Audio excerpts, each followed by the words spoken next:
Gibbons? Griffins. Gribbins? Oh, is it Gribbins? Gribbins? My apologies. Brian? Freeberg? Here. And Gomer. Perfect. Agenda approval from the January meeting. So move. Second? I'll second. All in favor? Aye. Any opposed? And then we need minutes approval of the December meeting minutes. Get a motion? Second? Second. All in favor?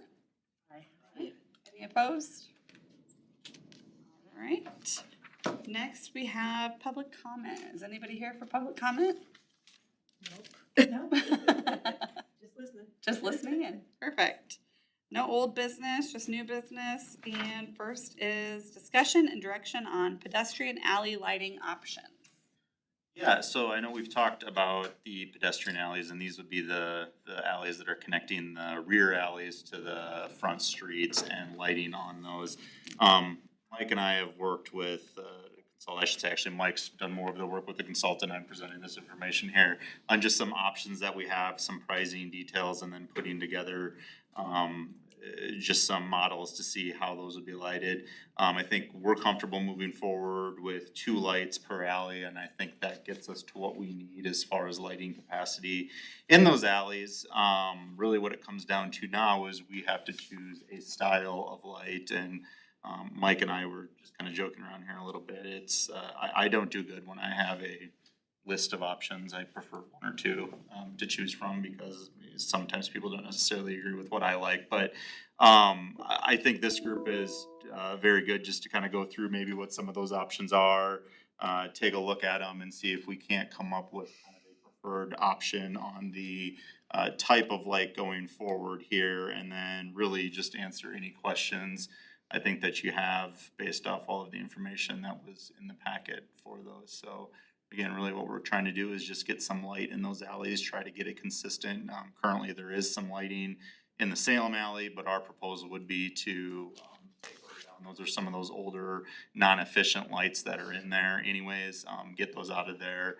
And just keep the 3 alleys somewhat consistent on the type of street light that's going in there. So guess I'll just open it to a discussion from here.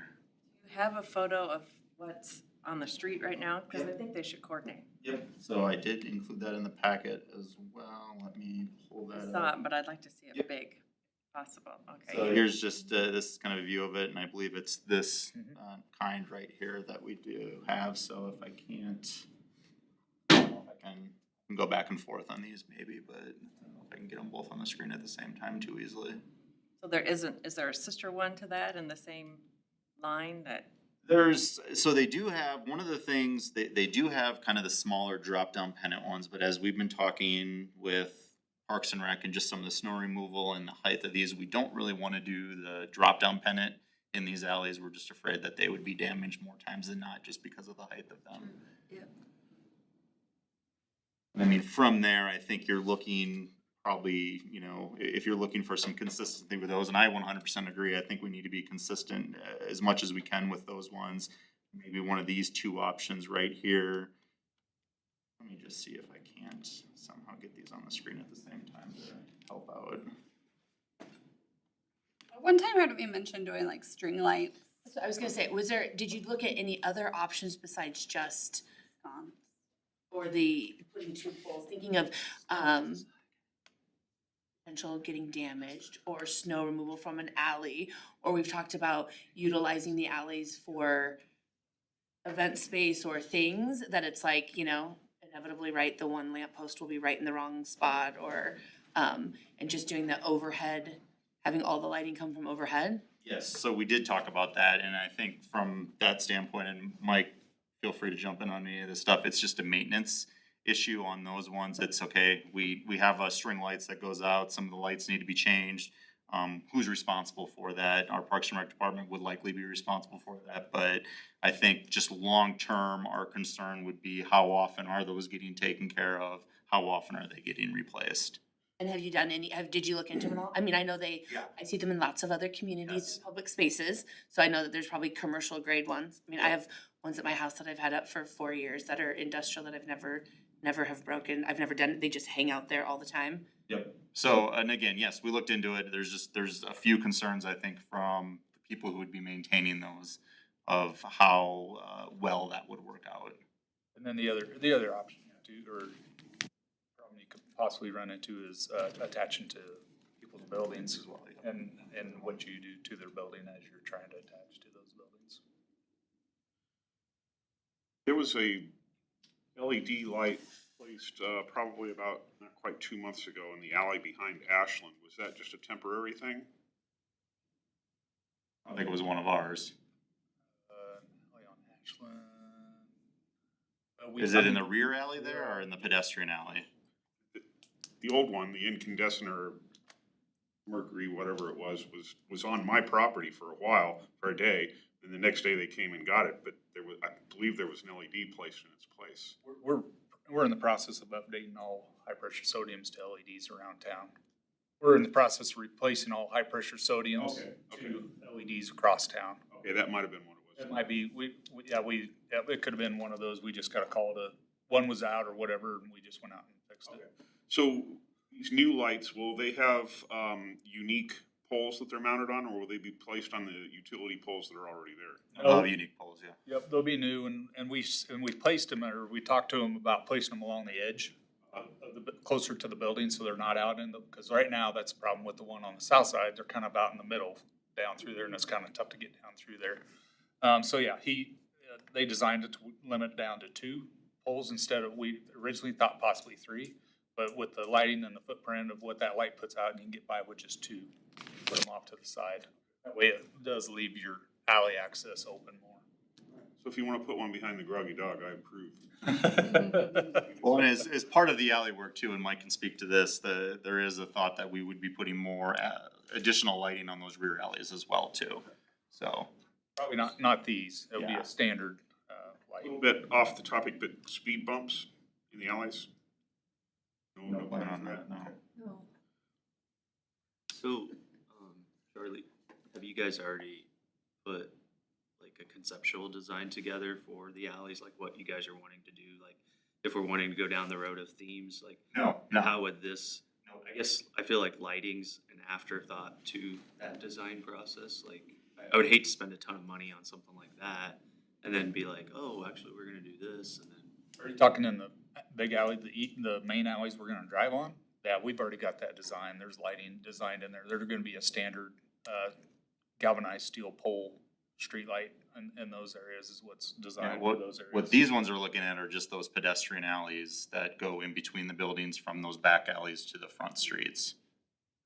But no, to answer your question, at least on those alleys, no, there hasn't been a design that's been chosen on any of those. What we're trying to do here with this, with the upcoming projects that we have coming this summer, if we're going to get lighting into these alleys, when we're underground doing the utility work, now is the time to start getting some of that stuff put in.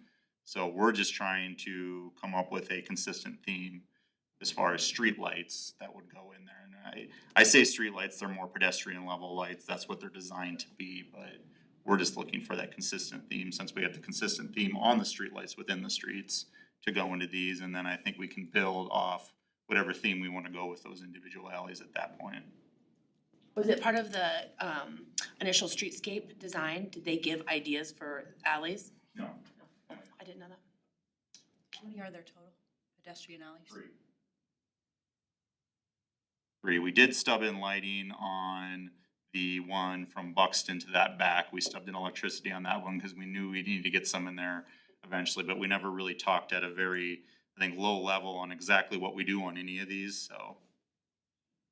We already have electricity in the Salem one, because there's lights there. Really, we would have to add electricity into the Ashland one, but again, talking with IMU, I think we're comfortable we can bore that in pretty easily and have little disruption to the surface. If the purpose of these lights are to make the alleyways well lit and safe for pedestrians, is 2 gonna be enough? Yes. Yeah, they've done all the photometrics on it for us to show that the 2 would be enough. The string lights 100% out of the question. I won't say 100%, but again, we discussed options on this one with all our internal departments initially, and I'll just tell you, we got a lot of pushback on the string lights initially, so we kind of started going to this model right here. I really think with the look that we have done with the streetscape and everything, I think we're gonna take 10 steps back by putting light poles in those alleys. In my opinion, I think that the string lights would keep the look and the feel of what we all wanna try to create with that futuristic idea of, you know, art in the alleys. And, you know, I don't know if it's even something that we could have for power stations low so that we can utilize those alleys and have that electricity down low for a vendor or something like that. I don't care if you put them on my building, on the Ashland Alley. I mean, I like how they look. I agree with her, and I have some at home too that have been there. I don't It's even just take them like down in the winter. Yeah, it's I just don't the think I've cost. seen them. I wish I knew. I wish I could have a visual of what you're talking about. Here, I've got it pulled up right here. It's like, And I'm sure it'll be familiar the moment I see Just- them. Yeah. it's kind of from building to building. Charlie, do you think Across the top. Yeah. Canopy the style. city see it as important to have a design for the alleys? Eventually, yes. Yeah, I think, Yeah, but I was again, going forward on where we're at on a project wise, like, we need to get to a point where we get some lighting in these pretty quick, because, especially there's a few of them that have absolutely no lighting to begin with right now. And I think there's just a general sense, and we've gotten kind of direction from city management and council on this one, to get lighting into these alleys. We're gonna be doing that on those back alleys as quick as possible here. We're in there, and these pedestrian alleys just have not been designed yet, so we need to get moving forward with that. There's no way they can do some type of temporary lighting before they figure out an overall design for those alleys. Instead of spending a ton of money on something that may not fit into the overall design. If that hasn't been designed, I guess, from a planning perspective, that's what I would think of, I guess, but I don't know. I don't know how we would get. When you say eventually, how long is eventually? I don't know. Again, it's something we can build in at some point to kind of figure out a theme on all of these alleys, but I would think, you know, you're probably a couple months off, just cause we've gotta get up and running on the actual alley projects right now and get those moving as quick as we I can. don't know if it was like years. No, I wouldn't think so. No. It's only a couple. So the hope is still doing events in these, I mean, it being a space that can be utilized Yeah. for different purposes, right? I mean, first and foremost, it's meant to be a pedestrian walkway from, and two of those things, from the back parking lot onto the street. But yeah, I mean, you know, similar, I look at like Salem Court, for example. I mean, what's going on in that one? You've used that as event space, I think, from a few of the events that have been downtown. There's been patios down there. There's people that go down common grounds, they'll drink coffee during the summer in that alley. Tables I would imagine that this would be pretty similar across. So, and just for me being clear, as far as in those alleyways, like how much power are we talking? Because we don't have, there's nothing designed as far as our whole overall design, as far as outlets in that. It's been mainly lighting is all we've discussed, so. You know, like the little pop-up, like we have one in front of the brick house and it comes up right by that tree and I think there's 2, maybe 4 outlets on it. Things like that make thinking outside the box a lot easier. Sure. Well, if we're gonna do more even if it's outdoor stuff, even if it's right outside, like I just installed one on my building. But yeah, when you were to go outside to do any type of event, to have no power, it does make it tough. And it's mainly, you know, we go from, does somebody need a 15 amp circuit, does somebody need a 20, 30? I mean, that makes a big difference on what gets put in. That's where I guess I just feel like an overall conceptual design would be important to have first before detail work. Power in the alley. If going down the road, I would hate to get into it so far and then it's an afterthought. Like, oh, I really wish we had an outlet right here to do whatever it is. That's the one thing that has stuck out to me doing some of these events has been the lack of how we're running it so far because that's the closest one or whatever. I mean, the time and money is gonna be put into these alleys for it. Yeah, I think it would be nice to have some power. Valley Junction might be a good reference for that. You know, they have so many events, they have street vendors and things like that and kind of, they may know that wattage or ampage or whatever it is of what you need in those outlets. And we've got it on the four sides of the square, on the four main sides, Right. that thing was all designed to hold events. I think what we kind of run into now is, yeah, these pedestrian alleys, we really didn't design the electricity in those pedestrian alleys for that scale of usage, and obviously the fingers coming off the square. We did not design any of those to have that, the specific usage that you're looking for on those, so. When I've done events, in conjunction with Marvin and his food, Elks Drinks and Elks Patio, we all work together. I've had live music out there and it's been tough to figure out where to plug it in because there's an outlet on the back of my building and I've had Millers come and, you know, make sure it's good to go. And so we've had to run a cord.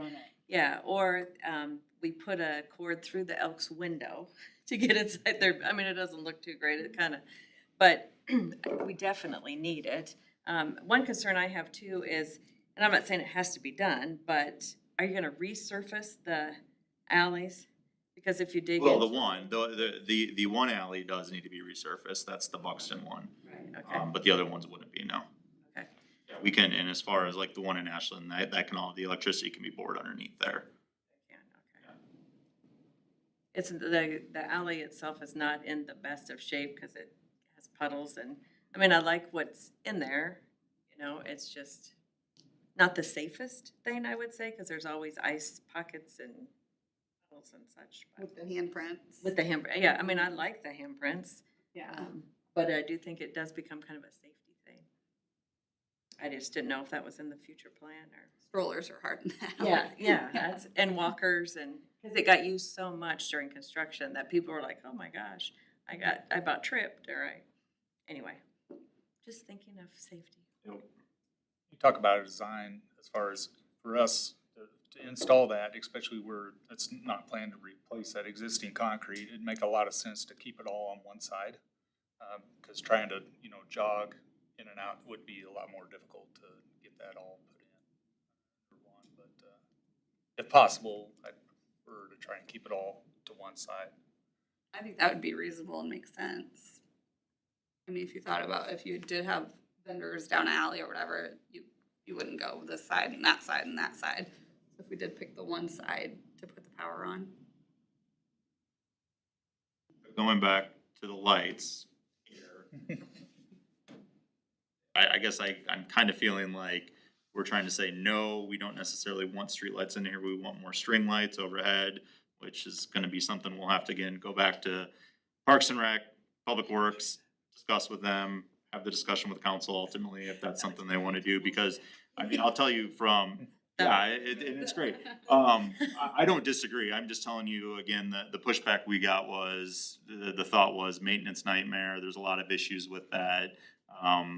They weren't comfortable with it, but we can go back and continue to have that discussion if that's the direction we're getting from this commission. I would hate for it to be a missed opportunity, that it wasn't everybody kind of not, maybe not the first step being not, I understand maintenance, right? I get that, but it's also like, what's the true enhancement of the space? What's gonna make the space better and be able to utilize it for events or just overall aesthetics? I would hate to have it be a missed opportunity, and if it still comes back to, it's two lights on a pole in the alley, then at least we explored other options, I would say. Just think how cool that'd be on the Christmas event we just had, Mm-hmm. you know? It's inviting, it's very inviting and. Kind of on trend too, I think, Mhm. but I don't think it's gonna go away. It's not like a short-lived thing. Yes, I feel like it's been around for, yeah.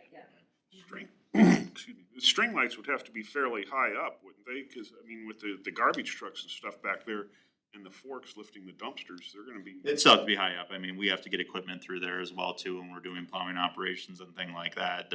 They would definitely have to be up pretty, I don't wanna say, I don't know how high, but we'd have to figure that out. I think, you know, and Mike mentioned this, our biggest concern is getting 6 different property owners, obviously we have one that says yes. But getting the other 5 to say, yeah, you're okay attaching this stuff to our building. I don't know if we'll get that consensus or not, we haven't attempted to do that yet. On the one on the north, we'd have to come up with a design, cause the east side, on the Elk side, there's nothing to attach to there. Yes. I can't think of how tall their building is. can't think of, can't visualize it. Yeah, that little bump out. Yeah. Yeah.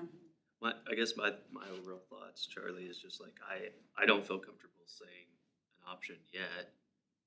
Just because, I mean, we just got done putting millions of dollars into the square with a well thought out plan. I feel like we need a well thought out plan before, otherwise we're just putting the cart before the horse, I feel like a little. Thinking through adding the power to the, like that would be an good suggestion, or adding the power, what would the lighting look like? What kinds of other things are there? Is there gonna be furniture there? Then who owns the furniture and what does the furniture look like? Or is there no seating, or is there benches that match the benches out front? So we have consistency playing off of all the work that's been done. Yeah, and that's exactly what we're trying to do here with the lighting too, is build off the consistency of the lighting we have on the streets right now. Right. So I get where this is coming from, but I just wanna make sure everybody's kind of clear on what our direction was as well too. And if we have to go a different direction, that's fine, but a lot of this has been thought out and we're just trying to stay consistent with the lighting that was chosen for the streetlights and, doing what we can to kind of make that look somewhat uniform. At least that's our thought. And I'll give a little history on the maintenance side of it. I've been here long enough that we did the lighting around the edges of the top of the buildings. And then it got to the point where nobody wanted to fund that project, and where did the funding come from, and where did as far as trying to hurry up and get it done, we got events coming. That's kind of where the maintenance.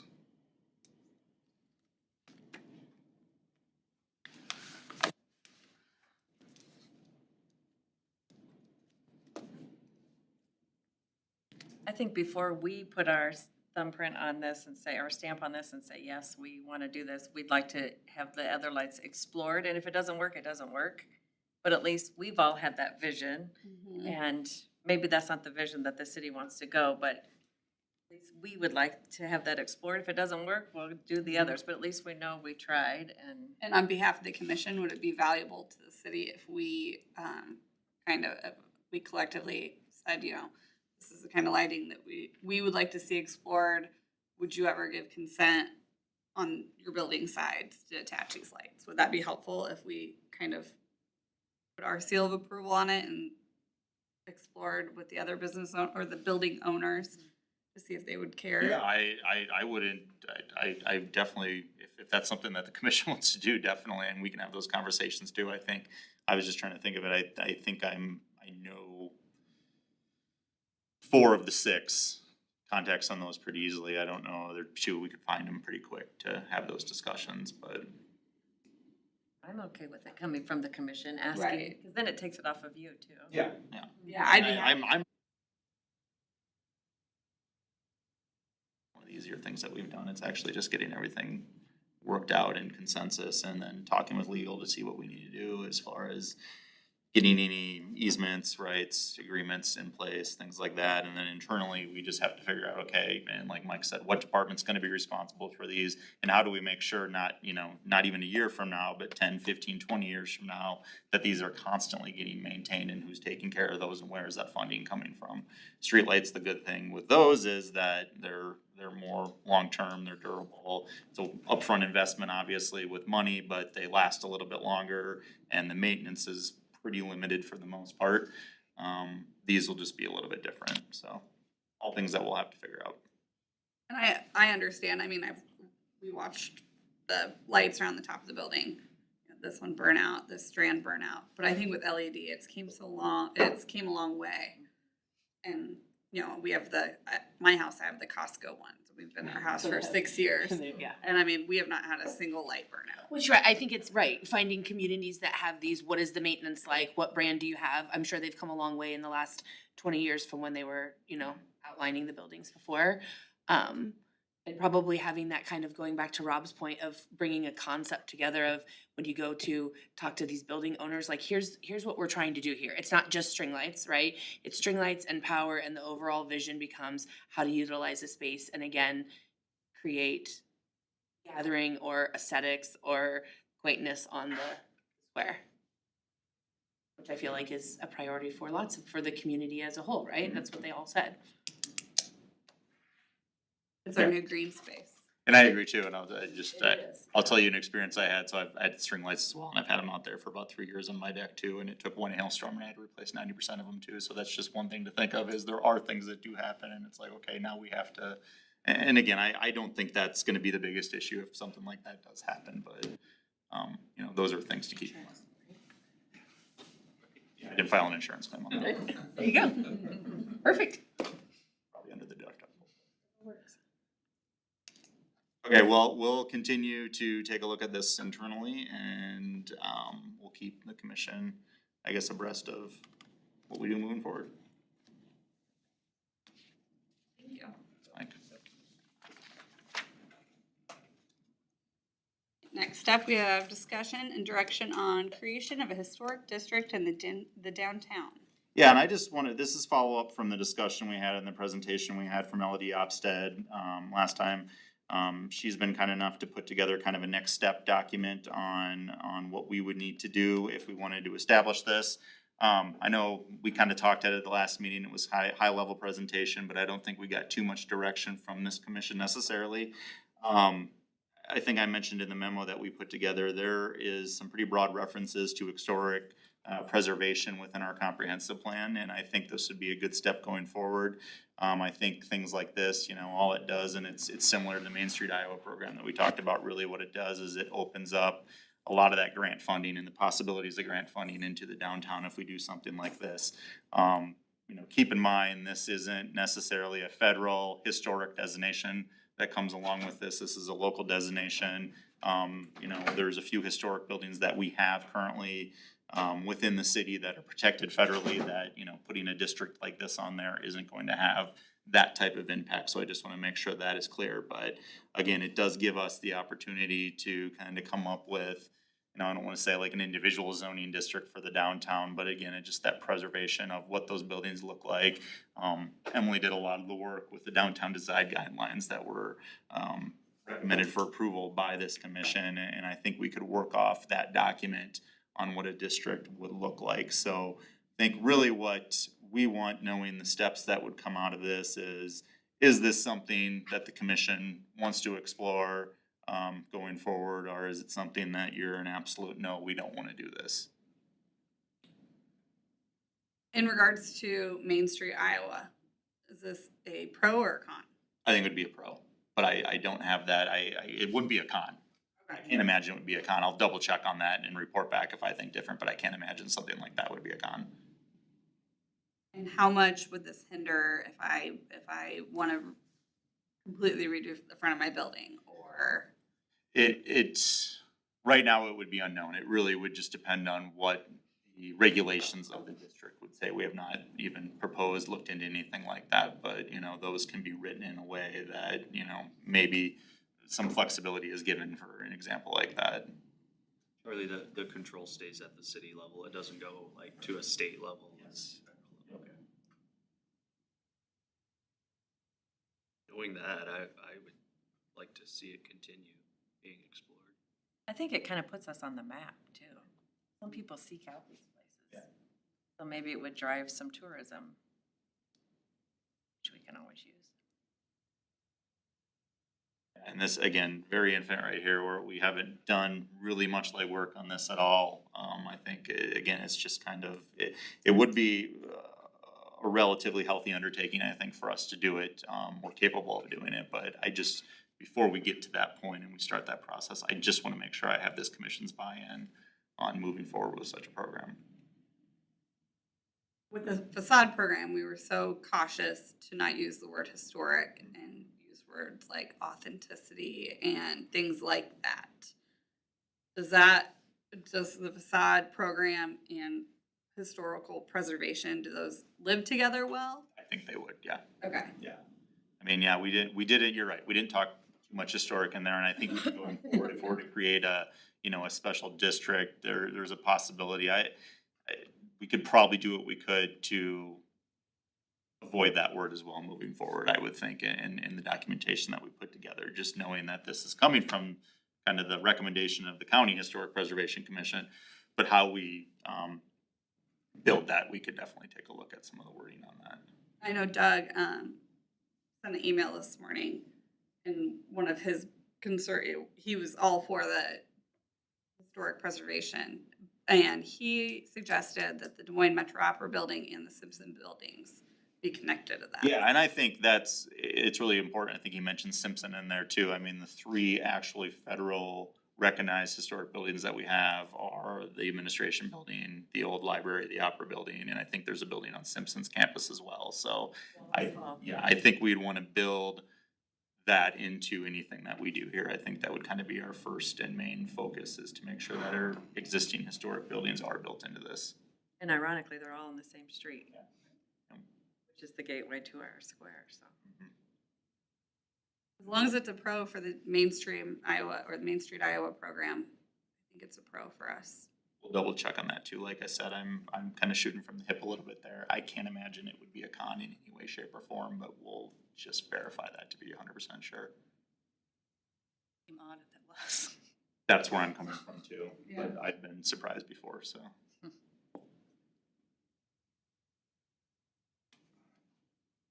Perfect. Okay. Any other comments, any other topics to bring up? The only other topic I'll bring up, tonight, the design guidelines and the facade grant program is going to council for approval. Obviously, this was moved on last month by the commission, just with the holidays, it took us a little bit to get on their agenda, but if anybody wants to show up tonight or watch on TV, YouTube, whatever it may be, Emily is going to be giving a presentation in the 6 o'clock hour as part of the council study session. Same presentation, I think for the most part, the same presentation that you've received, and then they will officially take action on their regular agenda in the 7 o'clock hour. And then our plan from there will be to get that information out, hopefully sometime either the end of this week, early next week, kind of kick off that program and get that information out to everybody, because we have had a lot of people asking us about it, so I know there's a lot of interest out there. Those emails would go out, did you say end of January? And probably end of this week, early next week, I would think, somewhere in there. January Yeah. still though.